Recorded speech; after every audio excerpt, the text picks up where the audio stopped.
Hello and good morning out there. Thanks for tuning in to another episode of Hoops Talk. Today is Saturday, December 28th. I'm your host, Mike DuPont.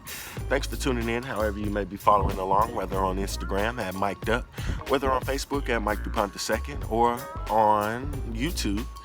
Don't forget to like and subscribe at Mike is Kinda Funny.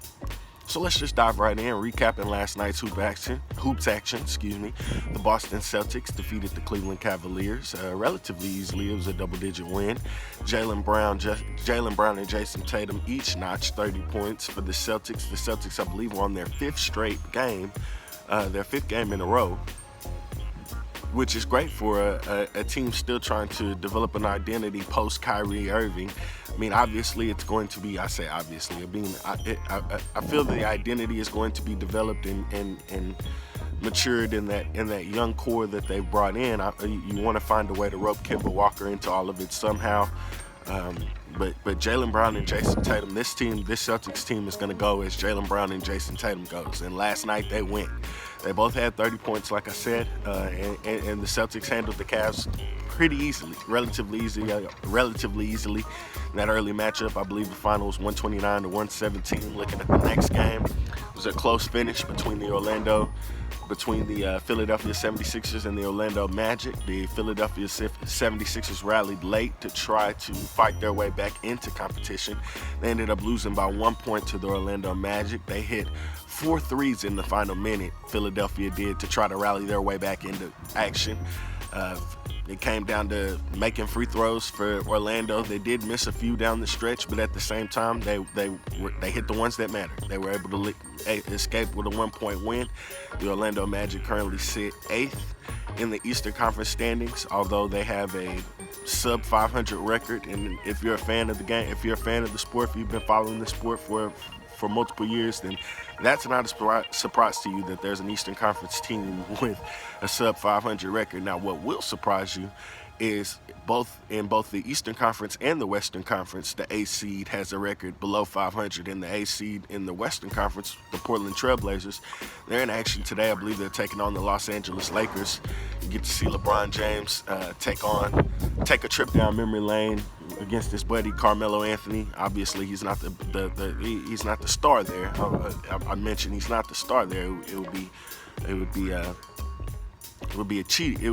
be a disappointment of me to not mention Damian Lillard or CJ McCollum or any of those guys without giving them their due and what Portland has been able to accomplish in surging back. But I do believe some of it also has been brought on by the new energy that Carmelo Anthony is bringing into the room every night, and also the fact that you don't have to tell him, he already knows how to shoot that ball. So Portland and LA are going to be in action tonight. Again, looking ahead, looking back at that Orlando-Philadelphia game and the ramifications of it, the Philadelphia 76ers slid down. They're currently the 5th seed in the Eastern Conference. Today they'll take on the Miami Heat. The Miami Heat sitting in a spot many people might not have expected. The Miami Heat currently the 3rd seed in the Eastern Conference. The 3rd seed and scrapping their way up. They're right there on that 2nd seed. They're right on that trail. So look out for the Miami Heat. And we've been talking about this. You've got to start thinking about, for sure, Jimmy Butler for All-Star candidate. And if they slide up to that 2 seed, you might have to start talking about him for MVP. You've got to be considering Bam Adebayo as an All-Star at this point. I mean, right now, Pat Riley and Eric Spoelstra have to be doing backflips because they were able to pull off a heist for Hassan Whiteside. They got rid of him. They were able to get that attitude and that energy out of the locker room. And what do they have to show for it? This Bam Adebayo guy who's been ruthless and relentless in his ascension this season. So you got to be, and not only that, but in the Eastern Conference, you look at the 5 position, and there are not that many guys that are bringing it every night in the Eastern Conference at the center position. So I feel like right now Bam Adebayo's got to be one of the 3. He's got to get the votes, but he's got to be one of the 3 best centers right now. The 3 most productive centers in the Eastern Conference right now. He's got to be an All-Star. So we get to see that matchup tonight. Philadelphia definitely needs that win. They lost to Orlando, and they got a game separation. They definitely need that win over Miami tonight. The other game last night on the triple header, the Phoenix Suns and the Golden State Warriors were in action. The Golden State Warriors picked up a win. The Phoenix Suns were without DeAndre Ayton. Moving forward, I believe the Suns are going to have DeAndre Ayton today against Sacramento when they take on the Kings, but that is not a for lock yet. I would imagine that they're going to have him step on the court and do some type of pregame walkthrough, and it's going to be a pass-fail type basis. If he looks ready to go, then they'll probably have him out there. If he doesn't, they'll likely have him out there. If he doesn't look like he's ready to go, if he looks like he's still if the effects of that ankle injury are lingering in any minuscule manner, and then I imagine that DeAndre Ayton will probably be sitting out back-to-backs.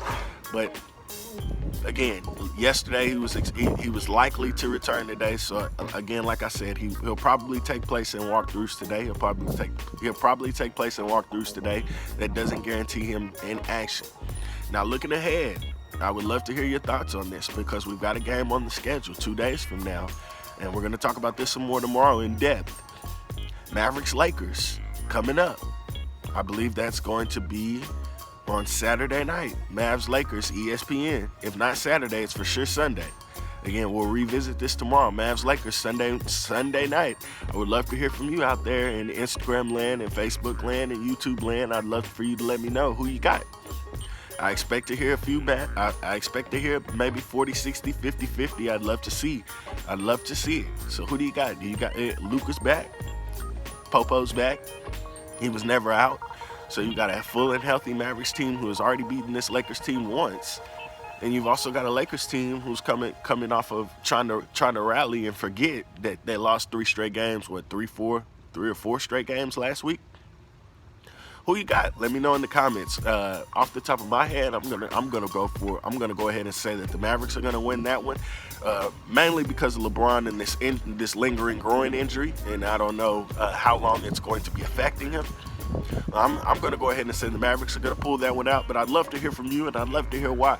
Again, drop a note in the comments, however you may be following along, whether you're on Instagram at Mic'd Up, whether you're on Facebook at Mike DePunt II, or if you're on YouTube, don't forget to like and subscribe at Mike Is Kinda Funny. Again, thanks for tuning in this week. Have a blessed day.